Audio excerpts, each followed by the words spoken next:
Bueno, ya lo veo con el doctor Roberto Sandoval, que arriba nuevamente al Aeropuerto Internacional después de esas extenuantes trabajo en el Hospital San Rafael de Leticia, Amazonas. Doctor Roberto, sus impresiones de cómo va el proceso de COVID allá en Leticia. Pues en Leticia en estos momentos estamos completamente controlados. Eh, el pico fue controlado perfectamente con una reducción de una mortalidad de un 80% con respecto al primer pico.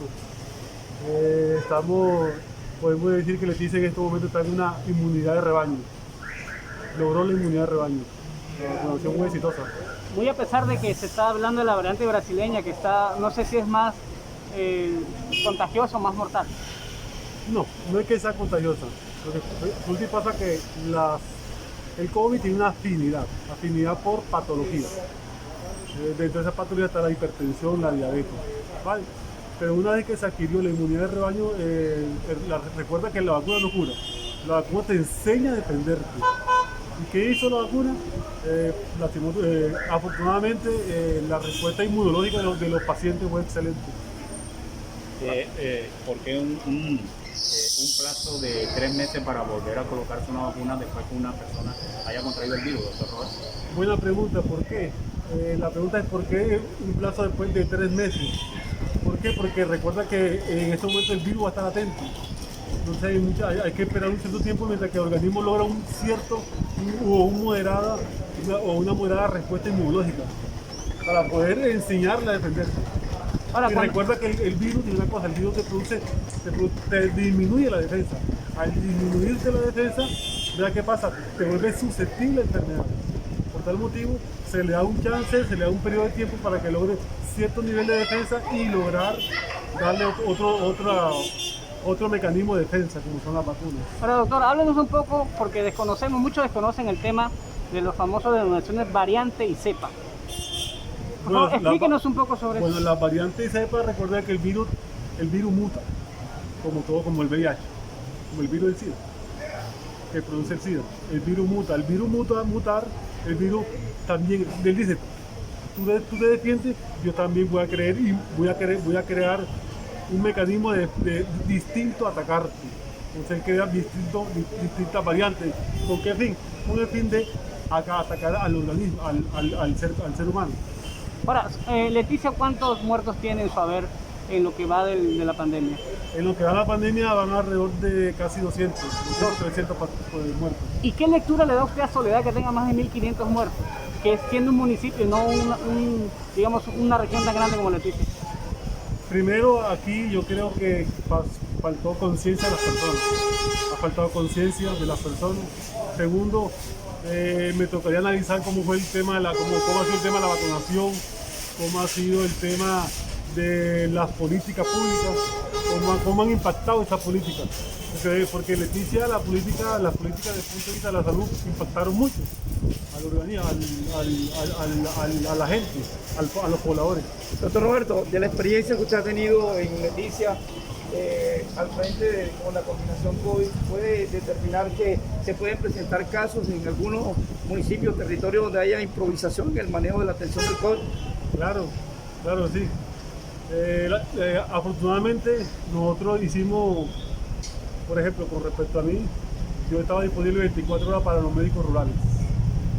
Eso impactó mucho. Eso impactó mucho y la remisión era constante. Llegaba un paciente, me lo presentaba y yo decía, me lo remiten. Automáticamente entraba a la área COVID. Entonces no dejé ese chance, porque yo también pensé en eso. Muchos médicos no saben manejar el tema. Al no saber manejar el tema, o sea, va a haber una mortalidad grande. ¿Qué hice? Hice una reunión con gerencia, Supersalud, el ministerio, y la conclusión fue esa. Vamos a darle el chance a ellos de que ellos tengan un apoyo. Y para eso ellos contaban conmigo 24 horas. En el tema de la práctica de las pruebas, doctor Roberto, ¿qué tan determinante es que una prueba se realice y al poco tiempo que tengamos los resultados de la misma? Las pruebas son muy buenas, pero la prueba tiene un cierto nivel tiene un cierto nivel de, ¿cómo decirte? O sea, de eficacia, de eficiencia, de especificidad y sensibilidad. Vale, la prueba más sensible es la prueba PCR molecular. Las pruebas de antígeno sí son sensibles, pero muchas veces, te repito, si un antígeno a mí me sale positivo, eso quiere decir que el paciente tiene la enfermedad. Pero si el antígeno me sale negativo, no quiere decir que no lo tenga. Para eso se solicita prueba molecular, que es la PCR molecular, que es la prueba más sensible y específica para el COVID. ¿Qué le dice a usted a toda esa gente, doctor Roberto, que aún tienen incertidumbre frente al tema de la vacunarse? ¿Qué mensaje le envía a usted? Es lo mejor. Yo apoyo la vacunación. Yo personalmente fui la segunda persona que se vacunó en Leticia fui yo. Y lo hice porque yo tenía que mostrar un impacto en los pobladores. Y cuando los pobladores vieron que yo salía a la luz pública y con mi vacuna automáticamente fueron en masa. Entonces yo le digo a los pobladores de Soledad que se vacunen, es lo mejor. La vacuna tiene un cierto nivel de evidencia. Sí,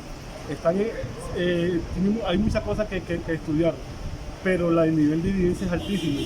Y mire Leticia, el ejemplo de Leticia, en este momento Leticia es un ejemplo para Colombia. No dejó, doctor Roberto, a ningún paciente en delicado estado de salud sobre el tema COVID. Hoy puede decir que Leticia en este momento tenemos más de 20 días sin ningún paciente ventilado COVID. Lo puedo decir con gusto. En estos momentos, doctor Roberto, es el tercer pico de la pandemia allá en Leticia. No hemos tenido tercer pico. Yo lo espero, pero lo espero con menos poder, con menos intensidad. ¿Por qué? Porque ya logramos la vacunación de rebaño. Doctor, una sola pregunta para terminar de repente. Si una persona ya le dio COVID, acá se está manifestando o se está presumiendo que solamente se le tendría que poner una dosis. ¿Qué tan cierto es esto? Mira, si le dio COVID y posteriormente, para yo poderle, me explico, la vacuna a un paciente, primero no tiene que tener síntomas. Si el paciente tiene síntomas, la vacuna no se la debe poner. O sea, hay que esperar 90 días. Sí, eso es, si tiene síntomas, pedirle el antígeno, ¿vale? Se pone la vacuna, posteriormente, si da negativo, se pone la vacuna y la otra vacuna posteriormente. Sí, pero la pregunta es, si había medio COVID, ¿solamente tendría que ponerse una vacuna? No, son dos. Son dos siempre. Recuerda que el nivel de eficacia de ella o el nivel de respuesta inmunológica se va a lograr con las dos. En este momento no hay ningún estudio que me diga con una. Ahora, para terminar, ¿qué es una inmunidad de rebaño para que la gente entienda? Bueno, una inmunidad de rebaño es un nivel de inmunidad que se adquiere con la vacuna con cierto nivel de población. Cuando ya va, por ejemplo, más del 50% de la población. ¿O vacunado que le ha dado? Vacunados. No que le ha dado. Estamos hablando de inmunidad. Hay gente que se ha podido vacunar teniendo los síntomas de COVID, porque es que las pruebas son demoradas para recibirlo al paciente, doctor Roberto. Yo no estoy de acuerdo con que se ponga la vacuna. Yo personalmente digo, no se deben poner la vacuna. Pacientes con síntomas o con COVID no se deben poner la vacuna. Y si las prácticas públicas son eso, es fatal. Doctor Roberto, hemos visto que muchas IPS están aplicando la vacuna sin saber exactamente si el paciente tiene síntomas o no tiene síntomas. O sea, ¿por qué no hacerle la prueba? ¿Usted recomienda que debe hacerse la prueba antes del proceso de vacunación? Eso es bastante complejo y una muy buena pregunta. De ahí, mira, lo más importante que se ha perdido en la medicina es algo, la anamnesis de los pacientes. Se ha perdido. Los médicos ni el personal de la salud no le preguntan a los pacientes. Hay que preguntarle, como yo le digo a mis médicos de la UCI. Compadre, el 100% de los diagnósticos está en una adecuada anamnesis, quiere decir un buen interrogatorio. Si tú le haces un buen interrogatorio a un paciente, tú tienes el diagnóstico de un 90%. ¿Usted recomendaría, doctor Roberto, que un paciente de COVID sea mejor tratado en su residencia y no en una clínica a que lo vayan a intubar?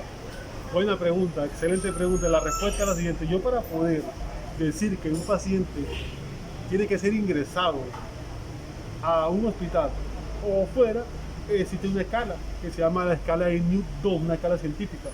Esa escala me dice que cuando un porcentaje está por debajo de 3, ese paciente debe irse para su casa. Cuando está de 3 o por encima de 3, ese paciente debe ser hospitalizado.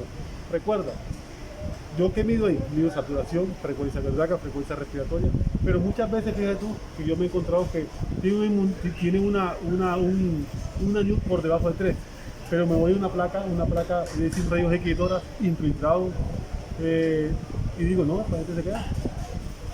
Doctor Roberto, por último, ¿usted qué sabe, qué noticias le llegan del municipio de Soledad? El compañero decía que es un municipio que ya superó casi los 1.400 muertos, 1.500 muertos por COVID, que tiene un alto porcentaje de nivel de contagio. ¿Qué recomendación le hace el doctor Roberto Sandoval para afrontar este momento difícil que atraviesa el municipio de Soledad? Primero, la gente se tiene que concientizar. Tenemos que tener presente que las medidas de protección específicas, como son el lavado de manos, uso permanente de tapabocas y el aislamiento social es lo más importante. Eso es lo que ha logrado la mayor eficacia. Entonces la gente se tiene que concientizar. Segundo, que debe haber un buen autoevaluación de la parte de la salud de aquí del hospital, de Soledad. Hay que autoevaluarse. Mire, eso no es malo. Muchas veces yo me autoevalúo allá y yo siempre me encuentro algún defecto. Bajo ese defecto trabajo. Y ese es lo que usted puede considerar que es el éxito que hoy por hoy tiene el hospital de Leticia. Sí, un éxito total. Un éxito total. En estos momentos tenemos una UCI de lujo. Muy pronto ya vamos a hacer una UCI intensiva con terapia de hemodiálisis. Excelente, estoy muy feliz. ¿Cómo están de oxígeno y de lo que tiene que ver con los insumos, los medicamentos? En este momento la unidad intermedia del hospital de Leticia tiene un sistema de oxígeno propio de ella. Ya no dependemos de nada. Tenemos la máquina de oxígeno que nos provee a cada cama oxígeno. Está trabajando 24 horas la máquina. Bueno, era